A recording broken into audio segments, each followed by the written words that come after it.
جب امام جو ہے وہ خطبہ ختم کر رہا ہو تو لوگ مسجد میں آ رہے ہوتے ہیں اور پھر بہت جلدی نکلنے کی ہوتی ہے. امام کے منبر پر بیٹھنے سے قبل مسجد میں آنے کا رجحان پیدا کرنا چاہیے.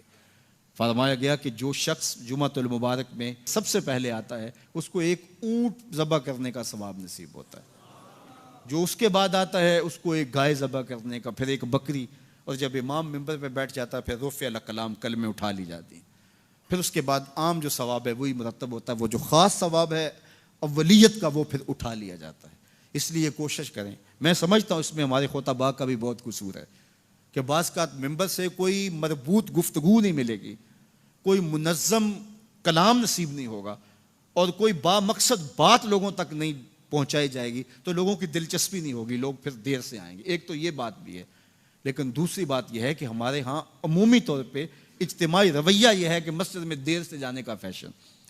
تو اس فیشن پہ نہ چلے، بلکہ امام اور خطیب کے منبر پر بیٹھنے سے قبل جتنا وقت گزرے گا آ کے بیٹھ کے تلاوت کرتے رہیں، ذکر و فکر میں مشغول رہیں. جتنی دیر آپ کو انتظار کرنا پڑے یہ آپ کے لیے خیر و برکت کا ذریعہ ہے. اور پھر آئیں اور پوری گفتگو سنیں اور اس گفتگو کا یقیناً نتیجہ آپ کی زندگی میں مرتب ہوگا. اور اگر آپ سمجھتے ہیں کہ میں بہت زیادہ مصروف ہوں اور کوئی آپ کو کام ہے تو شریعت نے آپ کو اجازت دی ہے کہ آپ لیٹ بھی آ سکتے ہیں. لیکن اذا نودی للصلاۃ من یوم الجمعۃ فاسعوا الی ذکر اللہ وذروا البیع، وہ حکم دیا گیا جب جمعے کی اذان پکاری جائے تو اس کے بعد پھر آپ کاروبار نہیں کر سکتے، پھر کاروبار کرنا حرام ہو جاتا ہے آپ کے اوپر. وذروا البیع، پھر خرید و فروخت چھوڑ دو، پھر تم چل پڑو اللہ کے ذکر کی طرف. پھر تمہارے اوپر لازم ہے کہ تم ذکر کی طرف چل پڑو. تو اس لیے اس سہولت سے ہمیں فائدہ حاصل کرنا چاہیے کہ اگر ہم خطبہ پہلا چھوڑتے ہیں اور دوسری اذان یہ اذان ہے جس کے بعد کاروبار کرنا حرام ہے، اذان ثانی ہے، یہ سہولت کے لیے پہلا وقت اجمیوں کے لیے ہے تاکہ جو ہے وہ اردو میں یا اپنی زبان میں اجمی زبان میں بھی کچھ کلام سن سکیں. تو اس لیے ہمیں یہ سہولت دی گئی ہے، وہ بہت ضروری کام ہو. تو دین سیکھنے کا یہ کتنا خوبصورت موقع ہے.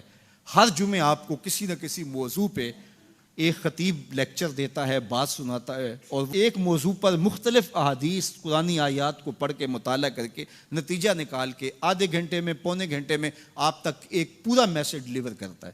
تو اس لیے اس کو بھرپور حاصل کرنے کے لیے اور اپنی نسلوں کو دین سے جوڑنے کے لیے یہ اسلام آج بھی بہت سارے مشقتیں اور بہت ساری سازشوں کے باوجود یہ قائم ہے، اس لیے کہ اس نے خوبصورت ہمیں نظم دیا ہے. محلے کی سطح پہ 5 گانا نماز ہے، علاقے کی سطح پہ جمعہ ہے، سالانہ شہر کی سطح پر 2 عید کے اجتماع ہیں اور عالمی سطح پہ حج کا اجتماع ہے. تو یہ ایک نظم ہے جو ہمیں دیا گیا اور یہ ہمیں جوڑے رکھتا ہے اور یہ ہماری وحدت کی علامت ہے. اللہ تعالی ہمیں 5 گانا نماز کی توفیق عطا فرمائے اور اہتمام کے ساتھ نماز جمعہ کی توفیق عطا. ایک حدیث میں آتا ہے جس نے 3